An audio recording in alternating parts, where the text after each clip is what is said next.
تو محبت سے دیکھ رہے ہوں گے. تم آج لگ بھی تو بہت پیاری رہی ہو. پتہ نہیں مہین، لیکن میں انصر کے رویے سے الجھ ضرور گئی ہوں. وہ اتنا سنجیدہ تو کبھی بھی نہیں تھا. کہیں ایسا تو نہیں کہ وہ اس رشتے پر ایسی کوئی بات نہیں. تم فضول کے وہم مت پالو. مہین نے اسے جملے مکمل کرنے سے پہلے ہی ٹوک دیا تھا. انصر بھائی تمہیں دل ہی دل میں بہت پسند کرتے ہیں. اچھا، وہ مجھے دل ہی دل میں بہت پسند کرتے ہیں، اور یہ بات اس نے تمہیں خواب میں آ کر بتائی؟ مہین اور اس کے پر یقین انداز پہ اس پہ ہنسی آ گئی تھی.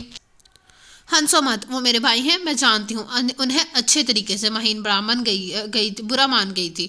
اچھا چلو چھوڑو، کھانا کھاؤ، واقعی بہت مزیدار ہے. مریم نے موضوع بدلا اور مہین بھی کھانے کی طرف متوجہ ہو گئی. صبح کا آغاز بالکل معمول کے مطابق ہوا تھا. مریم کہاں ہے؟ ناشتہ نہیں کرنا اس نے؟ ناشتے کی میز پر جب سب آ بیٹھے تو دادا جان کو خیال آیا. شرما رہی ہوگی ابا جی، امی نے ہنستے ہوئے خیال ظاہر کیا. نہیں، میرا خیال ہے کہ طبیعت ٹھیک نہیں ہے اس کی. صبح فجر کی نماز پڑھ کر دوبارہ سو گئی تھی. کہہ رہی تھی کہ سر میں درد ہو رہا ہے. مہین نے لب کشائی کی. کل ماشاءاللہ بہت پیاری بھی تو لگ رہی تھی، نظر ہی نہ لگ گئی ہو. میں نے انیا سے کہا بھی تھا کہ نظر اتار دے. امی کو فکر ہوئی. انصر بے دلی سے ناشتہ کرتا رہا، گویا اس ذکر میں اسے کوئی دلچسپی نہ ہو. السلام علیکم. اس لمحے ہنستی مسکراتی مریم اندر داخل ہوئی تھی. طبیعت ٹھیک ہے بیٹا؟ ابو نے پیار سے پوچھا. مجھے کیا ہونا ہے تایا ابو، بس رات کو ذرا دیر سے آنکھ لگی، تھکن بہت ہو گئی تھی نا، سر میں درد ہو رہا تھا. صبح نماز کے بعد پین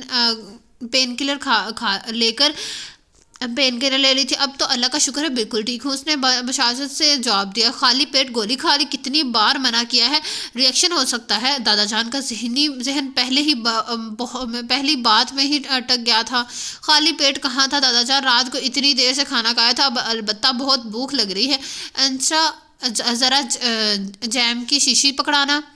ایک ہی سانس میں دادا جان کو جواب دے کر انصرا کو مخاطب کیا. وہی پہلے جیسی بے تکلفی کا انداز ہوں. امی کا خیال تھا شرما رہی ہوگی. دل ہی دل میں کرتے ہوئے جار اس کی جانب بڑھایا تھا. اس کے چہرے کے تاثرات دیکھ کر مہین کو ہنسی آ گئی. اس نے بمشکل جلدی سے چائے کے کپ پر جھکتے ہوئے ہنسی دبائی تھی. میں نے اتنی بیزار شکل والا دلہا اپنی زندگی میں آج تک نہیں دیکھا. تصویریں دھل کر آ گئی تھی اور اب اویس ایک تصویر دیکھتے ہوئے تبصرہ کر رہا تھا. اب تو دیکھ لیا ہے نا، وہ ہنوس جلاب بنا تھا. ہاں اب دیکھ لیا ہے، نہ صرف میں نے بلکہ پوری دنیا بھر نے. اب بہت ہو گیا انصر، مریم ہمارے خاندان کی عزت ہے. ہم میں سے کسی کو بھی اچھا نہیں لگے گا اگر لوگ یہ تاثر لیں کہ تو اس رشتے پر راضی نہیں ہے. اور پھر کیا کمی ہے مریم میں جو تیرے چہرے کے بگڑے زاویہ ٹھیک ہی نہیں ہو رہے؟ اویس اس بارے سنجیدگی سے وہ کہہ رہا تھا. مریم میں کوئی کمی نہیں ہے، کمی تو مجھ میں ہے. اویس سب گھر والوں کا احسان کہ انہوں نے مجھے جیسے شخص کے ہاتھ میں مریم کا ہاتھ تھما دیا. وہ ایک لفظ چبا کر بولا. اویس چپ چاپ اسے دیکھتا گیا. اوکے سوری بھائی، میں کوشش کروں گا کہ میرا بگڑا موڈ جلد درست ہو جائے. اس کے زیادہ اکڑا دکھانے کی اس کی سرشست میں تاہی تھی. تبھی ہار مانتے ہوئے بولا. اویس اس کا کندھا تھپکتے ہوئے مسکرا دیا. میں نے سب لوگوں کی خوشی کی خاطر ایک کمپرومائز کیا ہے اویس، اور ظاہر ہے میں اسے نبھاؤں گا بھی، مگر مجھے اس کے لیے وقت چاہیے.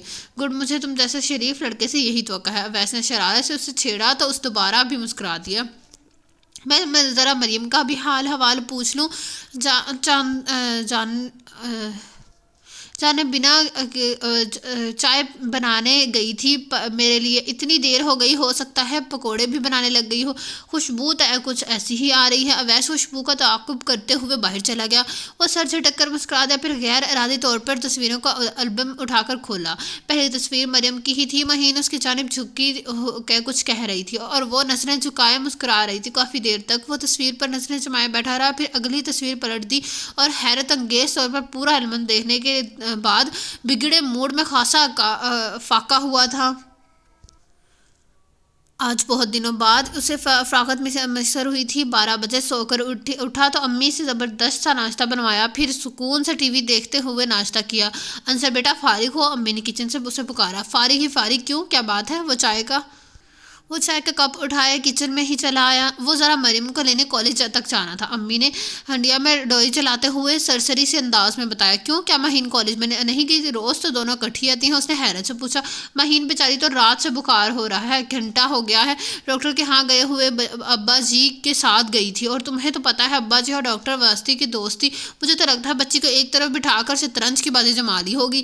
ہاں صحیح کہہ رہے ہیں. 2 دن میں تو واسطے صاحب بیچارے مکھیاں مہی مارتے ہیں، شام کو پھر کوئی ایک آدھا مریض چکر لگا لیتا ہے، لیکن بھائی ہمارے بچوں کو تو ڈاکٹر واسطے کی دوا سے ہی آرام آتا ہے۔ اچھا چلو چھوڑو، کالج کی چھٹی ہونے والی ہے، ہوگی، ذرا بھاگ کر میرے والا کو لے آؤ میرے بچے۔ امی نے اسے پھر یاد دلایا، اوف امی بچی نہیں ہے وہ، روز بھی تو دونوں رکشے پر ہی آتی ہیں، آ جائے گی خود۔ اسے سخت کوفت ہوئی، اکیلی کیسے آئے گی؟ صبح بھی تمہارے ابو چھوڑ کر آئے تھے اور میں نے ہی کہا تھا کہ چھٹی کے وقت بھیج دوں گی کسی کو لینے۔ 21ویں صدی ہے امی جی، لڑکیوں میں اتنا اعتماد ہونا چاہیے کہ اچھا بس اب بحث میں میرا وقت ضائع نہ کرو، نہیں جانا تو نہ جاؤ، میں خود چلی جاتی ہوں، رکشے پر آنا جانے میں دیر ہی کتنی لگے گی۔ امی نے ناراض ہو کر چولہا بند کر دیا، پھر صافی سے ہاتھ صاف کرتے ہوئے باہر نکلی تھی۔ ٹھہریے جا رہا ہوں میں، اس نے بادلِ نخواست انہیں پکارا تھا اور وہ شاید اسی پکار کے منتظر تھی، فوراً اندر آ کر چولہا دوبارہ چلا لیا۔ چھٹی نہیں کروا سکتی تھی آپ اسے؟ آئندہ بہن کو نہ جانے ہو تو اسے بھی مت بھیجیے گا، مجھ سے یہ ڈیوٹیاں نہیں نبھائی جاتی۔ وہ بڑھا رہا تھا، یہ ڈیوٹی تو بیٹا جی ساری عمر نبھانی پڑے گی۔ امی نے مسکراتے ہوئے اسے چھیڑا، کیوں؟ کیا ساری عمر کالج میں پڑھنے کا ارادہ ہے اس کا؟ اس نے استحصائی انداز میں دریافت کیا۔ ساری عمر کا تو تمہارے جیسی تو حالت ہے نہیں، اس کی ایک کلاس میں 3 سال لگا دیے، اور خیر سے پہلے پوزیشن لینے والوں میں سے ہے۔ امی نے فوراً حساب چکا دیا، ساری عمر تمہاری جیسی تو حالات نہیں، اس کے ایک کلاس میں 3 سال لگوا دیے، خیر اس سے پہلی پوزیشن لینے والوں میں سے ہے۔ امی نے فوراً حساب چکا دیا، وہ بنا جواب دیے باہر نکل گیا۔ کبھی کبھی تو اسے لگتا تھا کہ امی اس کے بجائے مریم کو جنم دیا ہے، بلکہ ایک امی ہی ہے، کیا گھر بھر کی لاڈلی تھی وہ، اور وہ خود تمام گھر والوں کی نظر میں نالائق، نکھٹو، لاپرواہ۔ پھر جانے سب نے اپنی لاڈوں کا ہاتھ اس کے ہاتھ میں کیوں تھما دیا؟ غصے میں کھولتے ہوئے وہ کالج پہنچا۔ گرلز کالج جانا اور پھر وہاں مطلوبہ شخصیت کو ڈھونڈنا اس کے لیے بہت بڑا مسئلہ ہوتا تھا، مگر آج اتفاق سے مریم اپنی دوست کے ساتھ کالج گیٹ سے نکل رہی تھی۔ اچانک اس کی دوست کی نگاہ انصر پر پڑی تھی۔ اس نے مریم کے کان میں سرگوشی کر کے شاید اسے انصر کی آمد کے بارے میں بتایا تھا، اور اس سے پہلے وہ اس کی بائک تک پہنچتی 3-4 لڑکیاں قریب آ گئی تھیں۔ آپ انصر محمود ہیں نا؟ بہت اشتیاق سے ایک لڑکی نے دریافت کیا تھا۔ یقیناً کوئی اور موقع ہوتا تو وہ لڑکیوں کو دیکھتے ہی بائک بھگا کر لے جاتا، مگر آج صرف مریم کو چڑھانے کے لیے میچی کی نمائش میں کوئی حرج نہ سمجھا۔ پھر جانے کیسے دیکھتے ہی دیکھتے لڑکیوں کا جمکٹا بڑھتا گیا۔ اس نے ایک نگاہ مریم پر ڈالی، جو بہت سکون سے فائل ہاتھ میں تھامے اس کے انتظار میں کھڑی تھی، اور اب وہ واقعی لڑکیوں سے پیچھا چھڑوا کر اس کے تک جانا چاہ رہا تھا۔ تھوڑی دیر کو چڑھانے لگا الگ بات، اور یوں اسے اپنے انتظار میں کھڑا دیکھنے بھی اچھا نہ لگ رہا تھا، مگر لڑکیاں تھیں کہ امنڈی آ رہی تھیں۔ کافی دیر تک وہ لڑکیوں کو آٹوگراف دیتا رہا، پھر بہت مشکل سے معذرت کرتے ہوئے پیچھا چھڑایا تھا، مگر اب دور و نزدیک نگاہوں دڑائنے پر مریم سکندر نہ ملی۔ کہاں چلی گئی؟ اسے ایک لمحے کو پریشانی، پھر جھنجھلاہٹ نے آن گھیرا۔ شاید میرے انتظار سے تھک کر واپس کالج کے اندر چلی گئی ہو۔ ذہن میں یہی بات آ سکی، کب تک بے وقوفوں کی طرح انتظار کروں؟ آتی رہے گی خود۔ 10 منٹ کے بعد شاید غصے کے عالم میں وہ واپس پلٹ گیا تھا، اور گھر میں داخل ہونے کے ساتھ ہی غصہ سے سوا ہو گیا۔ مریم پانی کا گلاس ہاتھ میں لیے کچن سے نکل رہی تھی، اس پر ایک نگاہ غلط ڈالی پر پھر اپنے کمرے میں گھس گئی۔ حد ہوتی ہے غیر ذمہ داری کی انصر، امی جانیں کب پیچھے آ کر کھڑی ہو گئی تھی، یعنی کہ آپ مجھ پر ناراض ہو رہی ہیں۔ اپنی خفگی بھول کر حیران ہوا، تم کب سدھرو گے انصر؟ بچی اکیلی واپس آئی ہے تو پوچھیں بچی سے کیوں اکیلی واپس آئی؟ کیا میں گیا نہیں تھا اسے لینے؟ دیکھ تو لیا تھا اس نے مجھے، پھر کیا جلدی پڑی تھی؟ ذرا سا انتظار نہیں کر سکتی تھی؟ ذرا سا انتظار؟ وہ کیوں اپنا تماشا بنواتی؟ تم نے خود جمکٹا اکٹھا کر لیا تھا، میں نے نہیں اکٹھا کیا تھا، خود اکٹھے ہوئے تھے لوگ میرے گرد۔ اسے دانستہ لڑکیوں کی جگہ لوگ کا لفظ استعمال کیا۔ مباد امی مزید بگڑی۔ ہاں ایسے تو تم پرنس آف ویلز ہو، جو سب تمہارے ہی گرد پروانوں کی طرح جمع ہو جاتے ہیں۔ امی اس کے لیے ہمیشہ بہت عجیب و غریب تشبیہات استعمال کرتی تھیں، باوجود غصے کے اسے ہنسی آ گئی۔ پرنس کہہ کر آپ میری توہین کر رہی ہیں امی؟ کہنا ہے کہنا تو پرنس کہہ لے، اور اتنا ناراض کیوں ہو رہی ہیں؟ آپ کو تو فخر ہونا چاہیے کہ آپ کا بیٹا لوگوں میں پاپولر ہے۔ بس کیا کر لیا ہم نے تم پر فخر؟ ایسا کون سا ایٹمی دھماکہ کیا ہے تم نے؟ ڈھنگ کی چائے تک تو بنانی نہیں آتی، بچی کو لینے کالج بھیجا تھا وہ کام بھی نہیں نہ ہو سکا۔ امی بڑبڑاتے ہوئے چلی گئی اور وہ ہمیشہ کی طرح ان کی باتوں میں ربط ڈھونڈنے کی کوشش میں جی بھر کر ناکام ہوا تھا۔ یہ نہیں تھا کہ اسے مریم سے کوئی ذاتی دشمنی تھی، تھوڑے دنوں پہلے تک دونوں ایک دوسرے سے کافی اچھے دوست تھے۔ وہ اس کے اکلوتے چچا کی اکلوتی بیٹی تھی۔ سکندر چچا بہت تھوڑی زندگی لکھوا کر لائے تھے۔ شادی کے محض 4 سال بعد ایک روڈ ایکسیڈنٹ میں جاں بحق ہو گئے۔ مریم ماں کے ساتھ ننہال چلی گئی، مگر مہرین چچی کے بھائیوں نے جلدی ان کو عقد آسانی کر دی۔ نئی زندگی میں مریم کی گنجائش نہ نکل سکی، وہ اپنے ننہال میں ہی رہنے لگی۔ دادا اس بات سے لا علم تھے، پوتی کی محبت سے مجبور ہو کر جب ایک دن دادا اس کے ننہال پہنچے تو وہ بخار میں پھنک رہی تھی۔ لاڈلی پوتی کی بدتر حالت دیکھ کر ان سے ضبط نہ ہو سکا، وہ مریم کو واپس لے آئے۔ ماموں ممانیہ نے رسمی اعتراض بھی نہ کیا۔ رہی ماں تو وہ شادی کے بعد جدہ جا بسی تھی۔ بیتے برسوں میں یا تو بیٹی کی یاد انہیں واقعی نہ ستائی یا پھر مجبوریوں نے ہاتھ پاؤں باندھ دیے تھے۔ صرف عید تہوار پر وہ بیٹی سے ٹیلی فون پر بات کر کے اس کی خیریت دریافت کر لینا ہی جب بہت جانتی تھی، مگر قدرت نے جہاں مریم سے کچھ رشتے چھینے تھے وہاں بہت سے رشتے اور وافر محبتیں اس کی جھولی میں ڈال دی تھی۔ دادا، ابو، امی، پھپھو، وہ سب کی چہیتی اور لاڈلی تھی۔ وہ اس کے سے پورے 3 سال بڑا تھا، مگر مریم نے کبھی اسے خود سے بڑا سمجھ کر عزت و احترام کا مستحق نہ جانا تھا۔ فطری طور پر وہ بھی امن موجی قسم کا لڑکا تھا، لہٰذا خود ہی مریم سے دوستی اور بے تکلفی کا رشتہ استوار ہو گیا تھا۔ ہاں، کبھی کبھار گھر والوں کی باتوں سے مریم سے چڑھا ضرور دیتی تھی۔ کتنا شاندار رزلٹ آیا ہے مریم کا! پہلے تو سوچ رہے تھے کہ انصر کے رزلٹ کا انتظار کر لیتے ہیں، اکٹھا سیلیبریٹ کر لیں گے، لیکن اب سوچ رہے ہیں کہ کیا فائدہ انتظار کا، پتہ تو ہے انصر کا رزلٹ کیسا آئے گا۔ ہم مریم کے لیے ہی پارٹی ارینج کر لیتے ہیں، کیوں ابا جی؟ امی دادا جان سے رائے مانگتی۔ ہاں تو اور کیا، اس نالائق نے کون سا تیر مار لینا ہے؟ اور اس نالائق کے اچھے نمبر مریم کے بہت اچھے نمبروں کے سامنے واقعی کم لگتے ہیں۔ آپ مریم کا اور میرا موازنہ کیوں کرتے ہیں؟ 3 کلاس پیچھے ہے وہ مجھ سے۔ وہ کبھی کبھار چڑھ کر امی کو یاد دلاتا، جیسے کارنامے تم انجام دے رہے ہو وہ 3 کلاسیں آگے بھی ہو جا سکتی ہے دادا۔ درمیان میں ضرور لقمہ دیتے۔ ویسے یہ سچ بھی تھا کہ ہر گزرتے دن کے ساتھ پڑھائی میں اس کی دلچسپی کم ہوتی جا رہی تھی۔ جیسے تیسے کہہ کر کے یونیورسٹی پہنچ ہی گیا اور یہاں اسے ایک نئی زندگی کا آغاز ہوا۔ غیر نصابی سرگرمیوں میں تو وہ ہمیشہ سے ہی سب سے آگے ہوتا۔ ایک یونیورسٹی فنکشن کے کمپیریزن کے دوران اسے ایک ٹی وی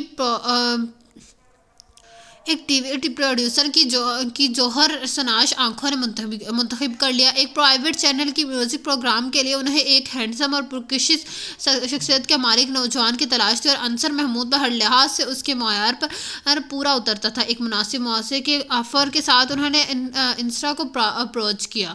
سوری سر، میرے ابو مجھے گھر سے نکال دیں گے۔ پیشکش اگرچہ پرکشش تھی، مگر اس نے سنتے ہی کے ساتھ ہی کانوں کو ہاتھ لگایا تھا۔ کالج یونیورسٹی کی حد تک ان مشاغل میں حصہ لینا اور بات مگر یوں دن دہاڑے ٹی وی اسکرین پر نمودار ہونا، یہ تو ہمارے خاندان کی 7 پشتوں میں کبھی نہیں ہوا۔ انصر یہ ریمارکس مریم کے تھے، وہ حسب عادت اس سے یہ بات شیئر کیے بنا رو پایا تھا۔ پھر بھی مریم اتنا اچھا چانس ہے، معقول معاوضہ بھی دے رہے ہیں، ایک بار ٹرائی کر کے دیکھنے میں کیا حرج ہے؟ وہ اپنے انکار کے باوجود اس آفر کو ذہن سے نکال نہیں پا رہا تھا۔ ویسے بھی رضا حیات نے اس کے انکار کو سنجیدگی سے لیا بھی نہیں تھا۔ اچھی طرح سوچ کر جواب دینا، جواب اتنا گولڈن چانس زندگی میں ایک بار ہی ملتا ہے۔ تمہاری عمر کے لڑکوں کو تو کریز ہوتا ہے شہرت کا، بیٹھے بٹھائے سیلیبریٹی بن جاؤ گے۔ انہوں نے شہرت کا لالچ دیا۔ خیر، شہرت کی مجھے اتنی خواہش نہیں، بس ایک نیا تجربہ کرنے کی طبیعت میں چل رہی ہے۔ اسے مریم سے زیادہ خود کو یقین دلایا تھا۔ دیکھ لو انصر، یہ ایک ایسی دلدل ہے جو ایک بار اس میں پاؤں رکھ دے پھر وہ دھنستا ہی چلا جاتا ہے۔ تمہارا کریئر سب متاثر ہوگا، اس نے خلوص سے سمجھانا چاہا۔ ارے چھوڑو یار، تمہاری تعلیم، کیریئر اور مستقبل جیسے اس کے بغیر تو بہت روشن ہے نا۔ کیا تیر مان لو گے سیکنڈ ڈویژن میں ایم اے کر کے ماموں کے بزنس میں ہاتھ ہی بٹانا ہے نا، اچھا ہے عملی زندگی میں داخل ہونے سے پہلے کچھ انجوائے ہی کر لیا جائے۔ پھر بھی زاد اویس اور علی تو اس آفر پر ایسے خوش ہو رہے تھے جیسے انصر کی بجائے انہیں ٹی وی اسکرین پر آنے کا موقع مل رہا ہو۔ مہین بھی خوش ہو رہی تھی۔ سچ انصر بھائی اتنا اچھا چانس مس نہ کریں، میں اپنی سہیلیوں میں خوب شو ماروں گی، سو جوتے ماروں گا میں تمہیں۔ جو یہ بےہودہ خیال ذہن میں آیا بھی تو ابو کو بھی کچھ سن گن مل گئی تھی۔ وہ سو اپنی خفگی ظاہر کیے بنا نہ رہ سکے۔ میری تربیت میں کہاں کمی رہ گئی انصر، جو یوں مجھے بڑھاپے میں ذلیل کروا رہے ہو؟ امی نے بھی آپ دیدہ ہو کر شکوہ کیا۔ آپ تو ایسے کہہ رہے ہیں امی جیسے میں کوئی گھر سے بھاگ کر شادی کر رہا ہوں۔ وہ ابو کے بعد امی کے رد عمل پر بھی حیران پریشان رہ گیا تھا۔ ہاں اسی بات کی کسر رہ گئی، کر لو بیٹا جی، یہ ارمان بھی پورا۔ اس دن کے دیکھنے سے پہلے میں مر کیوں نہیں گیا؟ اچھا بھلا پچھلے سال ٹائیفائڈ بگڑ گیا تھا، اللہ نے کیوں دوبارہ زندگی دی؟ اب جوان اولاد کے پسند کی شادی کے لیے گھر پر لات مار کر چلی جائے گی۔ ارے مجھے بتاؤ تو صحیح کون ہے؟ پہلے ہی شک تھا کہ لڑکیوں کے ساتھ پڑتا ہے، کوئی پھانس لے گی، اکلوتا پوتا ہے میرا، کیا نہیں سوچا تھا۔ دادا الگ دہائیاں دے رہے تھے اس کے گھر کے لوگوں کے لیے، اس کے ذہن میں اپنی نفلی اپنا راگ سے بہتر کوئی اصطلاح سوچتی ہی نہ تھی۔ سو سر پر پاؤں رکھ کر جو بھاگا تھا انیسہ پھپھو کے گھر جا کر دم لیا۔ نرم خسر انیسہ پھپھو جو پورے خاندان سے مختلف تھی، بہت تحمل سے انہوں نے انصر کی بات سنی اور پھر بات بہت آسان سے اسے سمجھایا۔ بیٹا ٹی وی پر آنے میں کوئی قباحت نہیں ہے، کون سا تم لڑکی ذات ہو، تمہاری عمر کے ہی اتنے قابل بچے ٹی وی پر دکھائی دیتے ہیں۔ کوئی کرنٹ افیئرس کے پروگرام کی میزبانی کرتا ہے، کوئی ملکی حالات پر تبصرے کرتا ہے، اور تو اور خبریں پڑھنے والے ہی اتنے پڑھے لکھے اور قابل ہوتے ہیں۔ اگر ایسے آفر تمہیں بھی ہوئی تو مجھے یقین ہے کہ بھیا کی خوشی کا کوئی ٹھکانہ ہی نہ ہوتا۔ مگر گانوں کے پروگرام کی میزبانی، تم خود سوچو کہ کوئی ایسی قابل فخر بات تو ہے نہیں۔ اگر گھر والے منع کر رہے ہیں تو مان جاؤ۔ میں مان جاتا پھوپھو جان، بالکل مان جاتا، بلکہ میں خود گھر والوں کو بتانے سے پہلے ہی رضا صاحب کو انکار کر دیتا۔ مگر ابو امی اور دادا جان سب ایسا رد عمل ظاہر کریں جیسے رنگے ہاتھ کسی چور کو پکڑا ہو، اور جیسے یہ میرے دل میں چھپا کوئی برسوں کا ارمان ہو۔ نہ میری کوئی وضاحت سنی، نہ کچھ بولنے کا موقع دیا، بس ایک دم چڑھائی کر دی۔ اور یہ میرے ساتھ پہلی بار نہیں ہو رہا۔ میرے گھر والے مجھے ہمیشہ انڈر ایسٹیمیٹ ہی کرتے آئے ہیں، میں نالائق ہوں، لاپرواہ ہوں۔ اب تو سب کی نظروں میں کردار بھی مشکوک ہو گیا ہے، جیسے میوزک پروگرام کی کمپیئرنگ نہ ہوئی، کسی پشتو فلم میں اداکاری ہو گئی ہو۔ تشبیہات استعمال کرنے میں وہ بھی اپنے گھر والوں سے کم نہ تھا۔ انسیہ پھپھو کے چہرے پر مسکراہٹ دوڑ گئی۔ اور آپ خود سوچیں کیا قباحت سے ہے اس کام میں؟ چند گھنٹوں کا اتنا معقول معاوضہ دے رہا ہے، ٹائمنگ ایسی کہ یونیورسٹی کی کلاسز آف ہونے کے بعد ریکارڈنگ ہوگی۔ اور پہلے تو میں مان بھی جاتا، مگر اب یہ میری بھی انا کا مسئلہ ہے۔ زندگی میں ہر معاملے میں گھر والوں نے مجھے اپنی رائے ٹھونسی ہے، اور یہ مت پہنو، وہاں مت جاؤ، وہ لڑکا اچھا نہیں ہے، اسے دوستی چھوڑ دو، اس لڑکے کا باپ قابل ہے، اس سے دوستی بڑھاؤ، ان مضامین کا کوئی اسکوپ نہیں ہے، فلاں سبجیکٹ تمہارے لیے زیادہ بہتر ہے۔ پھپھو میں کوئی انسان ہوں یا موم کی گڑیا؟ وہ ٹھیک ٹھاک تپا ہوا تھا، لیکن میرے چندہ پھپھو نے پیار سے اس کی پیشانی پر بکھرے بال سمیٹے۔ نہیں پھپھو، آپ انصاف سے کام لیں، مجھے اس سے زیادہ آزادی مریم اور مہین کو ملی ہوئی ہے، وہ اپنا ہر فیصلہ اپنی مرضی سے کرتی ہے۔ مہین تو چلو امی ابو کی اپنی بیٹی ہے، وہ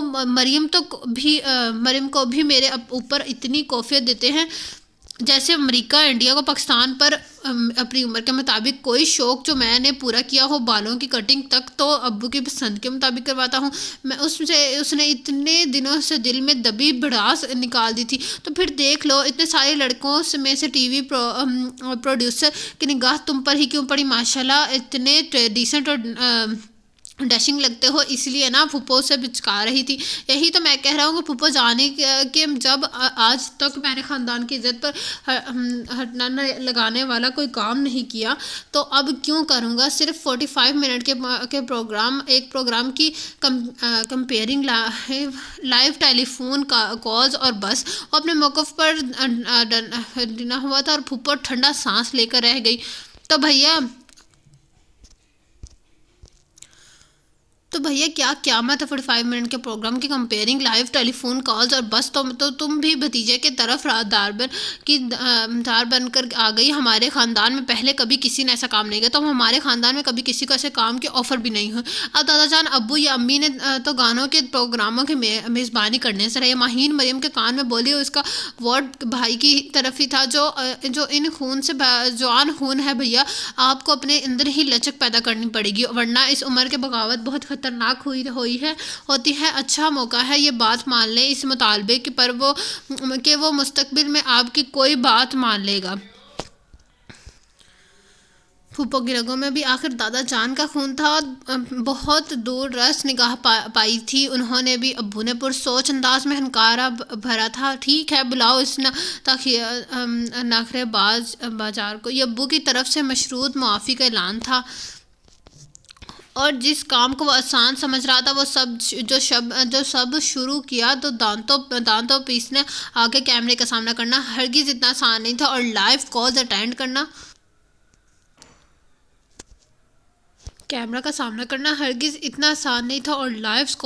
کرنا بعض کالز تو ایسی ہوتی تھیں کہ اس کے چھکے چھوٹ جاتے تھے۔ پھر آہستہ آہستہ فطری اعتماد غالب آتا گیا، کچھ ہی عرصے میں اس کا پروگرام کافی مقبول ہو گیا تھا۔ ابو نے اجازت تو دے دی تھی، مگر موڈ ایک عرصے تک خراب رہا۔ دادا کی بڑبڑاہٹیں بھی کافی دن جاری رہیں۔ امی خیر اب ناراضی وغیرہ بھلا کر بہت شوق سے چشمہ لگا کر اس پروگرام کو پورے 45 منٹ تک دیکھتی تھی۔ مہین کی خوشی کو بھی کوئی ٹھکانہ نہ تھا۔ اس کی خواہش تھی تو یہ کہ انصر اسے کالج چھوڑ کر آئے، اور فرمائش ہوتی تھی تو یہ کہ انصر اسے کالج سے لے کر آئے۔ اور پھر ان دنوں جب وہ بہت اعتماد سے اپنے پروگرام آگے بڑھا رہا تھا، ایک لڑکی کے کالج سے تنگ کرنے لگی۔ اس کا مقصد فرمائش کر کے گانا سننے سے زیادہ انصر محمود کو تنگ کرنا ہوتا تھا۔ آپ کو پتہ ہے اب کی شکل کس سے ملتی ہے؟ وہ ایسے سوالوں کا عادی تھا، مثلاً آپ یقین کریں آپ لوگ بالکل میرے ماموں سے ملتے ہیں، یا پھر یہ کہ میری امی کہتی ہیں کہ انصر کی شکل دیکھ کر مجھے اپنا رامز یاد آتا ہے۔ وہ 5 سال سے امریکہ میں ہوتے ہیں، اور ایسی کالز کا مسکرا کر جواب دینا، انہیں اپنائیت کا احساس دلانا اب اس کے لیے معمولی کی بات تھی۔ مگر یہ لڑکی جو کہہ رہی تھی، انصر آپ کا رنگ تھوڑا سا مزید فیئر کر دیا جائے اور آپ 2 چوٹیاں ڈال لیں تو یقین کریں بالکل میری پھوپھو میں سے ملتے ہیں۔ وہ جوانی میں بالکل آپ جیسی ہوتی تھی۔ شوخی اور شرارت سے بھرا یہ جملہ سن کر اس کے اعصاب جھنجھنا اٹھے، اور ہر تیسرے دن وہ اس لڑکی کی طرح کوئی بھی اوٹ پٹانگ بات کر کے اس کی ضبط کا امتحان لیتی۔ پھر ایک دن ان پر اسرار ٹیلی فون کالز کا بھی حل ہو گیا۔ رات کو وہ پانی پینے اٹھا تھا، پھر لاؤنج کی لائٹ جلتی دیکھ کر وہاں چلا آیا۔ 1 بجے کا اس کا پروگرام ریپیٹ ٹیلی کاسٹ ہوتا تھا، اور اب 1 بج رہا تھا۔ آج تم نے بہت برا کیا مریم، مہین کی کھی سنائی دی تو اس کے بڑھتے قدم رک گئے۔ دیکھو بیچارے انصر بھائی ایک دم کتنا پزل ہو گئے ہیں۔ مہین کے کہنے پر مریم نے کیا جواب دیا سن نہ پایا، کیونکہ دماغ گتھی سلجھانے میں مصروف تھا، اور یہ گتھی سلجھے نہ سہی، جیسے ہی سلجھی گئی تو یہ تم تھی۔ اگلے ہی پل وہ لاؤنج کے اندر تھا، اور مریم مہین دونوں گڑبڑا گئی تھی۔ مہین نے جلدی سے اٹھ کر ٹی وی بند کر دیا۔ کئی دنوں سے میں سوچ رہا تھا کہ آواز کچھ جانی پہچانی لگتی ہے، مگر یہ میرے وہم و گمان میں بھی نہ تھا کہ یہ حرکت میرے گھر کے بندے کی ہو سکتی ہے۔ شدید غصے میں اسے اپنی لپیٹ میں لے لیا تھا، حالانکہ مریم تو آواز بدل کر بولتی تھی۔ مہین نے ہلکتے ہوئے وضاحت دی، وہ کبھی کبھار ہی غصے میں آتا تھا، مگر اسے بھائی کے غصے سے ڈر لگتا تھا۔ مریم البتہ اب ریلیکس بیٹھی بیٹھی تھی. میری شکل تمہاری کس پھپھو سے ملتی ہے؟ وہ حساب بے باک کرنے کے موڈ میں تھا. انسیا پھپھو میں. اور اس نے مذاق سے جواب دیا. وہ چند لمحوں تک اسے چپ چاپ کھڑا گھورتا رہا. اگر آئندہ تم نے مجھے تنگ کیا تو. ادھورے جملے میں وہ وارننگ چھپی تھی. نہیں کریں گے بھائی. مریم سے پہلے وہی نے یقین دہانی کروائی تھی اور وہ بیوقوف تھا جو اس یقین دہانی پر اعتبار کر بیٹھا. یہ اس واقعے کے 3 دن بعد ہی کی بات تھی کہ جب وہ پروفیشنل سی مسکراہٹ چہرے پر سجائے فون کالز لے رہا تھا.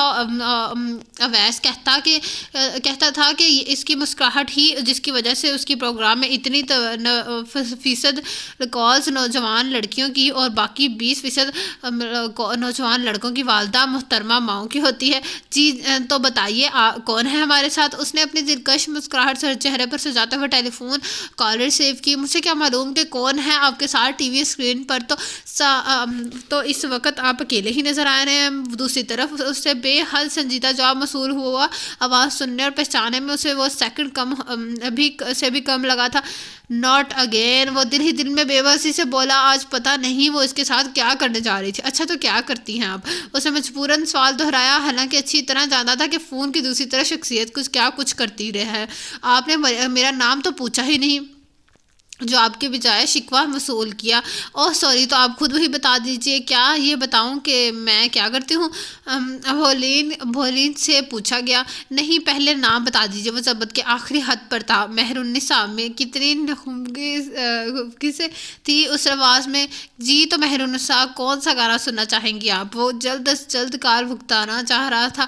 میں گانے نہیں سنتی. وہ دو ٹوک جواب موصول ہوا. یہ کیا بات ہوئی مہر النساء؟ موسیقی کس کو اچھی نہیں لگتی؟ موسیقی تو روح کے کاغذ کی ہوتی ہے. وہ مسکرا کر بات کرنے پر مجبور تھا. نہیں جی آج کل کی جیسی موسیقی ہے وہ کیسی بدروح کی غذا تو ہو سکتی ہے لیکن کسی نیک روح کی غذا ہرگز نہیں. دوسری طرف سے قطعی انداز میں راہ موصول ہوئی تھی. اوکے مہر النساء آپ اپنی رائے کے اظہار میں آزاد ہیں. ناظرین یہی ہمارے پروگرام کی خاص بات ہے کہ ہم برا مانے بغیر ہی کہ ہر کسی پر نقطہ نظر کو سنتے ہیں. تو مہر النساء یہ بتائیں کہ آپ کسی کو کوئی میسج دینا چاہیں گی؟ وہ جلد از جلد کال بتانا چاہ رہا تھا. جی بالکل میسج تو دینا ہے. وہ معنی خیز انداز میں ہنسی تھی. کسی جانے خدشے کا سر کا دل زور سے دھڑکا تھا. ہیلو آپ سن رہے ہیں نا مجھے؟ جی بالکل مہر النساء آپ جلدی سے میسج دیجئے. پھر ہم نے ایک اور کال بھی لینی. اوکے دراصل میں آپ کے پروگرام کے توسط سے اپنے کزن کو میسج دینا چاہتی ہوں. وہ اس وقت گھر سے باہر کسی ضروری کام سے گئے تھے ہوئے ہیں. اگر وہ آپ کا پروگرام دیکھ رہے ہیں تو انہیں میرا پیغام ہے کہ ان کا رزلٹ اناؤنس ہو گیا ہے. 2 سبجیکٹس میں کمپارٹ آئی ہے. ان کے ابو بہت غصے میں ہیں تو جب بھی میرے کزن گھر آئیں تو اپنے آپ کو ابو کے غصے کا سامنا کرنے کے لیے ذہنی طور پر تیار کر کے آئے. اس نے شرارتی انداز میں میسیج ریکارڈ کروایا تھا. اوکے مریم. اوہ میرا مطلب کہ مہر النساء امید ہے آپ کے کزن نے یہ پیغام سن لیا ہوگا. اس نے کہتے کے ساتھ ہی رابطہ منقطع کر دیا تھا. یہ ناظرین اگلی کال لینے سے پہلے ایک گانا سنتے ہوئے مشکل مسکراتے ہوئے کہا اور کیمرہ آف ہوتے ہی پانی کا گلاس لبوں سے لگا لیا تھا. بیچارہ بس اسی دن سے ڈرتا تھا میں. رات ڈرتے ڈرتے جس وقت وہ گھر میں داخل ہوا ابو اسی کے انتظار میں ٹہل رہے تھے. کیوں میاں روز اسی وقت تشریف آوری ہوتی ہے نا؟ کتنے دن سے تمہاری ماں نے دھوکے میں رکھا ہوا تھا. میں تو خبر نامہ دیکھتے کے ساتھ ہی نیند کی گولی کھا لیتا تھا. وہ کہتی تھی ادھر آپ سوئے ادھر انصر گھر آ گیا. آج میں سوچا بہت دن ہو گئے صاحبزادے کے درشن کیے ہوئے. چلیں جا کر ملاقات کا شرف حاصل کر لیتے ہیں. ابو جب طنز کرنے پر آتے ہیں تو بھگو کر مارتے تھے. میں ابو بس وہ آج وہ ہلکا گیا. صبح کچھ امید بندی تھی کہ چلو صاحبزادے نے جیسے تیسے ہی صحیح ماسٹرز ڈگری تو حاصل کر لی ورنہ مجھے تو پوری امید تھی کہ وہ 2-4 سبجیکٹس میں لڑکے پڑے ہوں گے مگر ہماری اس قسمت کہاں ایسی قسمت کہاں کہ اولاد کی طرف سے سکون کا سانس مل سکے. وہ جانے کیا کیا بول رہے تھے مگر اس کا دھیان پہلے فکرے میں ہی ٹک گیا تھا. میں پاس ہو گیا ابو. اس نے ڈرتے ڈرتے تصدیق چاہی تھی.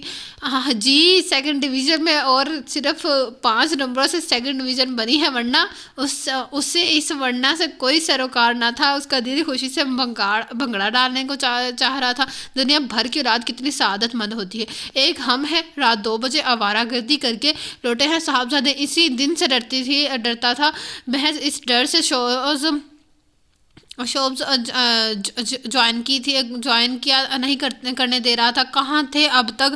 ابو نے کڑک دار آواز میں پوچھا اور اس کا جی چاہ رہا تھا کہ مریم کی گردن اتنے زور سے دبائے کہ کڑک کی آواز دور دور تک سنائی جائے. سوری انصر، میں نے تو صرف مذاق کیا تھا. دراصل ہم سب اتنے خوش تھے، میں نے سوچا تمہیں اچانک سرپرائز ملے گا تو تم بھی بہت خوش ہوگے. مجھے کیا معلوم تھا کہ تم ڈر کے مارے اتنا لیٹ آؤ گے اور تایا جان بھی جاگ رہے ہوں گے. وہ واقعی بری طرح شرمندہ ہو رہی تھی. آئندہ میں نے تمہیں پروگرام میں فون کر کے تنگ کرو گے. آئندہ میں نے تمہیں پروگرام میں فون کر کے تنگ کروں گی. نہ کوئی جھوٹ نہ مذاق. میں نے واقعی پچھلے دنوں تمہیں بہت ستا رہی ہے. آئندہ ایسا کچھ نہیں ہوگا، پرومس. وہ سچے دل سے یقین دلا رہی تھی.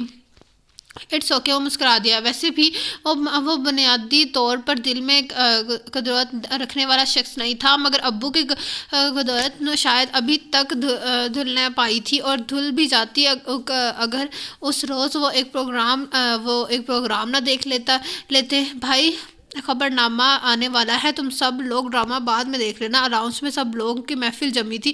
جب ابو اندر آئے، آپ کو تو روز خبر نامے کی پڑی رہتی ہے، آج کوئی نئی خیر نہیں ہے. امی نے فیصلہ کن انداز میں اطلاع دی تھی. کیوں بھائی، آج کسی خوشی میں خبروں کی ہڑتال ہوئی؟ ابو کا موڈ خاصا خوشگوار تھا. آج انصر کا اسپیشل شو آئے گا بھیا. انیسہ پھپھو بھی آج اتفاقاً اسی کے گھر آئی ہوئی تھی. اطلاع انہوں نے ہی خوشی بھائی کو سنائی تھی. ہاں بھائی صاحبزادے مشہور ہو گئے ہیں، اور کل ڈاکٹر واسطی کے کلینک جاتا ہوا تو پڑوس کی مسز زاہد اپنی والدہ کے ساتھ آئی ہوئی تھی. انہوں نے اپنی والدہ سے میرا تعارف یہ کہہ کر کروایا کہ میں انصر کا باپ ہوں. ابو نے جیسے لطف لیتے ہوئے بتایا تھا. کچھ بھی تھا، بیٹے کا مشہور ہونا انہیں بھی اچھا لگا تھا. ہاں تو دنیا دیکھتی ہے، انصر کا پروگرام ماشاءاللہ خوب مشہور ہو رہا ہے. میرا بیٹا فخر امی کے انگ سے ظاہر ہو رہا تھا. ابو مسکرا دیا. بس ایک آپ نے قسم کھائی ہے بیٹے کو ٹی وی پر نہ دیکھنے کی. ایسا پیارا لگتا ہے کہ مجھے تو دھڑکا قہر ہی لگا رہتا ہے کہ کسی کی نظر ہی نہ لگ جائے. اور انصر بھائی بولتے بھی تو خوب ہیں. امی خاموش ہوئی تو مہین نے بھی بہت ہمت پا کر بھائی کی تعریف کر ڈالی. بھائی میرے بھتیجے کی پرسنالٹی ہی اتنی شاندار ہے، کل کے اخبار میں بھی اس کے شو کی خوب تعریف آئی تھی. انسی پھپھو کیوں بھتیجے کی تعریف میں پیچھے رہتی؟ مہین میرا چشمہ تو لے آؤ بیٹا، پروگرام شروع ہو گیا ہے. امی نے مہین کو دوڑایا تھا. چلو آج بھی ہم بھی دیکھ لیتے ہیں تمہارے بیٹے کا پروگرام. ابو خبر نامے کی قربانی دیتے ہوئے پروگرام دیکھنے بیٹھ گئے. آج کا پروگرام معمول سے ہٹ کر تھا.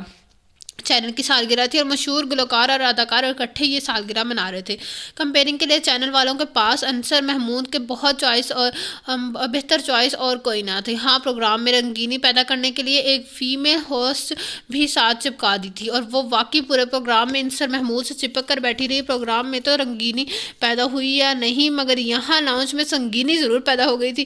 سلیو لیس شرٹ، کھلے گلے اور انتہائی فٹنگ والی شرٹ پہنے یہ کمپیئرنگ ہر 2 منٹ بعد ہوئی. بے تکی بات کرتے ہوئے انصر کی جانب جھک کر کہہ لگاتی. اس کی بے باکی نے انصر کو بھی خاصا کنفیوز کر دیا تھا. اسٹوڈیو نے کیمرے کا سامنا کرتے ہوئے ٹیلی فون کالز لینا، فرمائش کے مطابق ویڈیو لگوانا اور بات تھی، مگر اس ہوش بادو شیزا کو آج ویڈیوز کے سمیت برداشت قطن الگ تجربہ. خیر نامہ والا چینل تو لگانا. مریم شام کی خبروں میں بتا رہے تھے کہ کہیں کوئی دھماکہ ہوا ہے. انیسہ پھپھو نے ہی ہمت کرتے ہوئے چینل بدلوانے کی کوشش کی. صبح کی خبر میں آ جائے گی صبح کے اخبار میں آ جائے گی خبر. ابو ٹھنڈے ٹھار لہجے میں بولے تھے. نگاہیں ابھی بھی اسکرین پر یوں جمی تھی کہ جیسے سامنے بیٹھے انصر کو آنکھوں میں سالم نکل لیں گے. 1 گھنٹے کا پروگرام تھا. پورا 1 گھنٹہ ابو ٹی وی کے سامنے جم کر بیٹھے رہے, میرا ٹیسٹ ہے, کل تیاری کرنی ہے. سب سے پہلے مریم کس کی تھی؟ اوف, یونیفارم میلہ ہو رہا ہے, صبح کالج بھی جانا ہے. مریم کی طرف. ماہین کو بھی یاد نہیں رہا کہ اگلے دن اتوار ہے, اس نے بھی رفو چکر ہونے میں عالیت جانی تھی. ذرا ابا جی کو دیکھاؤں, پتہ نہیں بلڈ پریشر کی دوا لی بھی ہے یا نہیں. کہہ رہے تھے کہ وہ 2 دن سے سر میں درد محسوس ہو رہا ہے. انیسہ پھپھو کو بھی بھول گیا کہ رات کھانے کے بعد خود ابو جی کو دودھ کے ساتھ دوا کھلا دی تھی. لو, میری تو عائشہ کو ہی اتنی دیر ہو گئی, یہ مہین کی بچی ٹی وی نہ چلاتی تو کب کی نماز پڑھ لی ہوتی.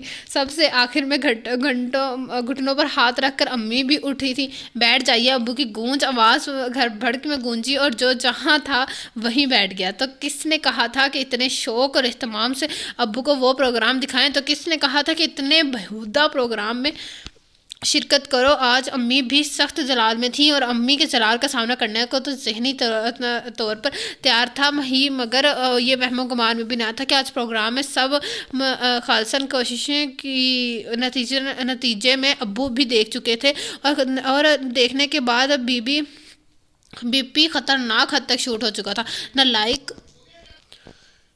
نالائق, نامعقول, ناحجاز. ابو جب غصے میں ہوتے تو اس کے لیے کچھ اسی قسم کے لفظ استعمال کرتے. کانوں کو یہ الفاظ سننے کی اتنی عادت ہو چکی تھی کہ اسکول کالج کے زمانے تک اب اردو پروگرام کے پرچے میں اس نے نا کے سابقے والا الفاظ لکھنے میں کبھی کوئی دشواری نہ ہوتی تھی. کل سے تم مجھے ٹی وی اسکرین پر نظر نہ آؤ, میرا 1 سال کا کانٹریکٹ ہے ابو جی, اس نے مناتے ہوئے کہا تھا. یہ فیلڈ ہی ایسی ہے مدحت بیگم, جو ایک دفعہ چلا گیا سو چلا گیا. آج صاحبزادہ کمپیئرنگ کر رہے ہیں, کل مائک ہاتھ میں پکڑا کر گانا گائیں گے, پرسوں کسی فلم کی آفر آ رہی ہوگی, ابھی وقت ہے, کسی گھونٹے سے باندھ دو. اچھا, اب ایسا ہی بھی نہ کہیں میرا بیٹا ہے کوئی قربانی کا بکرا تو نہیں. امی اس اصطلاح میں ذرا سا بھی بدگی تھیں جو وہ جیسے پیش گوئی کرتے ہوئے اٹھ گئے تھے.